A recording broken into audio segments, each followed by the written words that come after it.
तो सबसे इम्पोर्टेंट चीज़ ये आती है कि एनवायरनमेंट गुड को हम देखते हैं।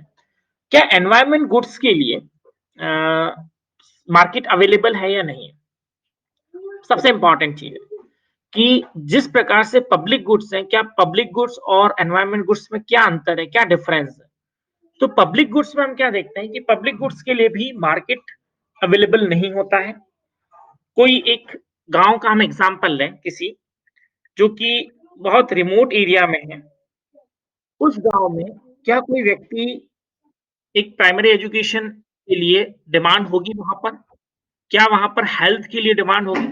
जिसे हम इफेक्टिव डिमांड कहते हैं। वो इफेक्टिव डिमांड ये है कि लोग उसके लिए, उस सर्विस के लिए, उस गुड्स के लिए पे करने के लिए रेडी हो।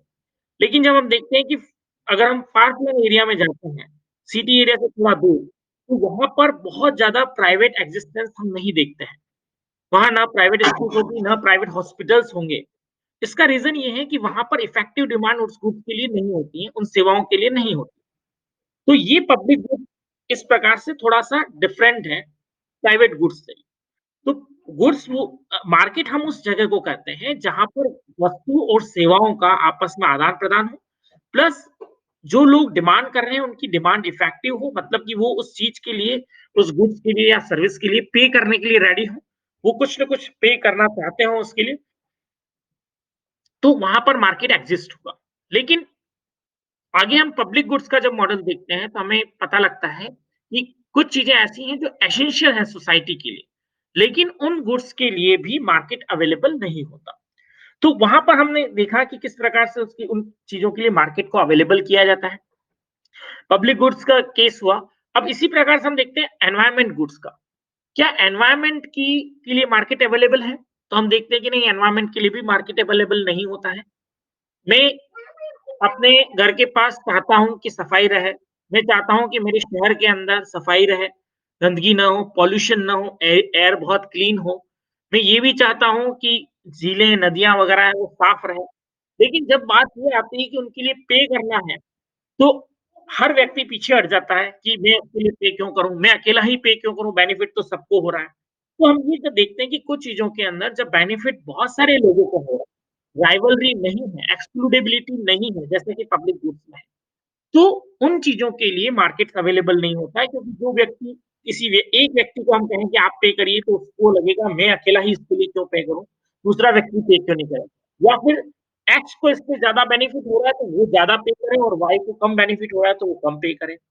लेकिन एनवायरनमेंट एक ऐसी कमोडिटी है जिसको सभी व्यक्ति चाहते हैं। हर व्यक्ति परचेज़ करना चाहता है, हर व्यक्ति चाहता है क्लीन एयर, हर व्यक्ति चाहता है कि क्लीन रिवर्स हो, क्लीन पॉन्ड्स हो हमारे, हमारा जो विसिनिटी जहाँ हम रह रहे हैं, वो एरिया बहुत साफ-सुथरा हो, ग्रीन एरिया हो, पॉल्यूशन नहीं हो, इंडस्ट्रीज़ जो वेस्ट निकलता है वो नदियों में नहीं मिले, एयर में नहीं मिले।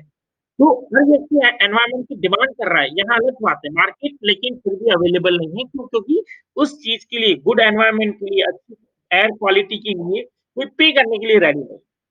जब वो व्यक्ति पे करता है तो वो देखता है कि मैं ज़्यादा पे क्यों करूँ, या मुझे क्यों पे करना पड़ा है, दूसरा क्यों नहीं पे कर रहा है। तो जब हम कॉइन्स थ्योरम पढ़ते हैं तो उसके अंदर यही बात आती है कि हमें प्रॉपर्टी राइट्स डिफाइन करने होंगे, और प्रॉपर्टी राइट्स डिफाइन करने के बाद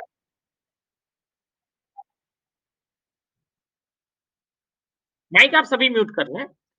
तो प्रॉपर्टी राइट्स डिफाइन करने के बाद हम कुछ हद तक कह सकते हैं, तो अलग-अलग थ्योरीज़ हैं एनवायरनमेंट में भी, किस प्रकार से मार्केट के अंदर हम मार्केट क्रिएट करते हैं इसके लिए, और प्लस किस प्रकार से वैल्यू सिस्टम हमें डेवलप करना होता है। तो सबसे इम्पोर्टेंट जो बात आज हम पढ़ने जा रहे हैं वो ये है कि वैल्यूज़ हम कैसे डिफाइन करें। वैल्यू मतलब कि कितना मूल्य इस चीज़ का होगा, एनवायरनमेंट का मूल्य कितना होगा? एनवायरनमेंट के लिए कोई व्यक्ति पे करेगा, तो वो कैसे डिसाइड करेगा कि मुझे इसके लिए क्या वैल्यू देनी है?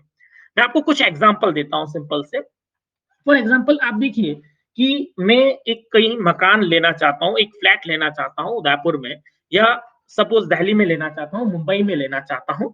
तो मैं उस फ्लैट को लेने के लिए मैं क्या-क्या चीज़ें देखूँगा? आप में से कोई एक व्यक्ति मुझे बताएँ कि आप अगर दिल्ली में फ्लैट लेना चाह रहे हैं, तो आप क्या-क्या चीज़ें वहाँ देखेंगे?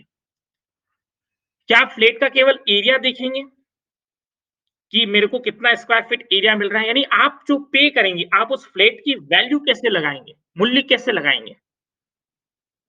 कि आपको कितना पे करना है? ओके। और वो कैसे डिसाइड होगा?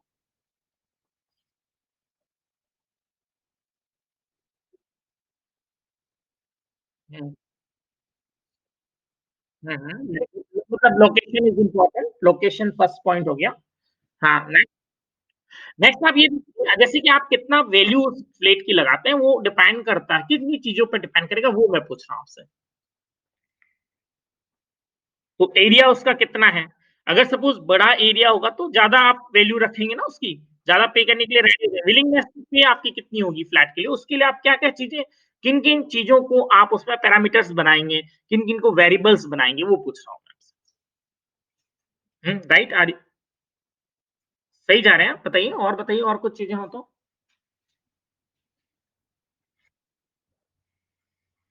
हुँ?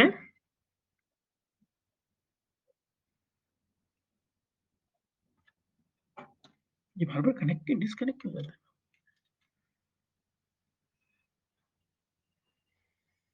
है? हुँ? सुन पा रहे हैं आप लोग? हाँ, हाँ, बताइए आप फिर बोलते रहिए, थोड़ा-थोड़ा इंटरैक्टिव रखिए, नींद आ जाएगी मुझे मुझे लगेगा आप लोग सो गए हैं सभी।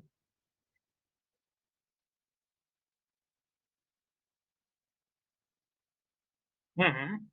तो आपने किस चीज़ को कितनी वैल्यू लगाई? अब देखिए इसमें आपने 2 प्रकार से वैल्यू लगाई। एक तो हम जो वैल्यू लगा रहे हैं वो मुझे एरिया कितना है, मतलब आप इस बात पे श्योर हैं कि अगर मैं 1000 स्क्वायर फीट का एरिया लेता हूँ और 2000 पे जाता हूँ तो मेरी वैल्यू उसकी जो वैल्यूएशन है वो ज़्यादा होगी। इस बात से श्योर है ना? ठीक है? लेकिन अब इसमें एक चीज़ और भी है, ये सब चीज़ें तो हैं ही हैं जो कि आपको दिखती हुई है, जो आप पता है आपको टेंजिबल चीज़ें कि यार मेरे को इसके अंदर अगर मेरे नल की फिटिंग इसने अगर इस कंपनी की कर दी, एक्स कंपनी की कर दी तो ये है, जगुआर के लगा दिए तो फिर उसकी वैल्यूएशन आप ज़्यादा लगाएँगे।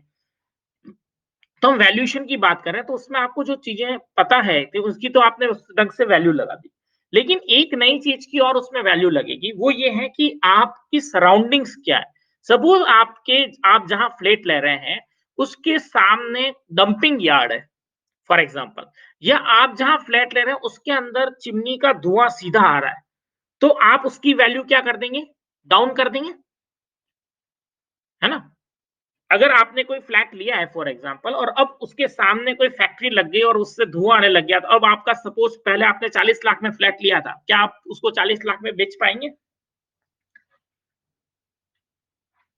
हुँ? नहीं बिकेगा ना। तो इसका मतलब क्या हो रहा है कि हमें एक नई चीज़ के लिए और वैल्यू इसमें लगानी पड़ेगी और वो आपकी कहलाती है एनवायरनमेंट। कि क्लीन एयर कितनी है? अगर सपोज़ आपने जहाँ फ्लैट या मकान ले रखा है उससे पास में से बहुत ही गंदा बदबूदार कोई फैक्ट्री का गैस निकल रहा है और वो आपके घर से सामने से नाला जा रहा है, तो अब आपके फ्लैट की वैल्यू क्या हो जाएगी? कम हो जाएगी। ठीक है? बिल्कुल, बिल्कुल, बिल्कुल।